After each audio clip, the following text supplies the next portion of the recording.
గ్రహణం అంటే సూర్యగ్రహణం, చంద్రగ్రహణం మాత్రమే కాదు, మిగతా గ్రహాలకు కూడా గ్రహణం పడుతుంది. కాకపోతే వీటిని ప్రధానంగా ఈ సూర్యగ్రహణం, చంద్రగ్రహణాన్ని ప్రధానంగా ఎందుకు తీసుకున్నారంటే, సూర్యగ్రహం మన శరీరానికి ఆత్మకారకుడు, మన ప్రాణం ఆరోగ్యానికి కారకుడు. అలాగే చంద్రుడు అంటే మన మనస్సు కారకుడు. మనం ఏ నిర్ణయం తీసుకోవాలన్నా మన మనస్సు సరిగా పనిచేయాలి.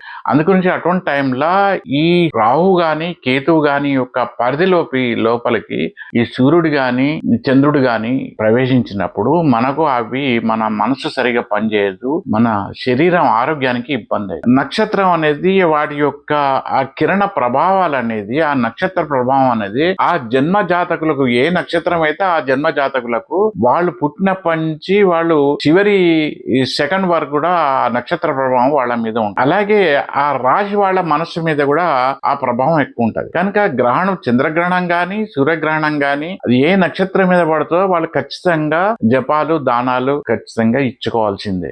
అలాగే గ్రహణ ప్రభావంలో ఒక గుడిలో కూడా ఎందుకు బంద్ చేస్తారంటే, ఆ గుడిలో ఉన్న వాతావరణాన్ని ఈ గ్రహణం నుంచి వచ్చే ఈ విషశక్తులు అక్కడ కలుషితం చేస్తుంది. అందుగురించి ఆ సమయంలో ఎవరైనా భక్తులు పోయినప్పుడు అక్కడ ఆ గాలి పీల్చుకొని వాళ్ళకి అనారోగ్యం కలిగేస్తాయని గ్రహణ సమయాల్లో ప్రతి గుడిని ఆ నిర్ణీత కాలం వరకు అది మూసివేసి, ఆ గ్రహణ దోషం పోయినాక తిరిగి మళ్ళా ప్రక్షాళన చేసిన తర్వాతనే ఆ గుడిని తెరుస్తారు. అలాగే అందుగురించి మనం గ్రహణ సమయంలో భోజనాలు చేయరాదు. ముఖ్యంగా గ్రహణ సమయంలో ముఖ్యంగా గర్భిణులు అందరికన్నా ఎక్కువ జాగ్రత్తలు తీసుకోవాల్సి ఉంటుంది.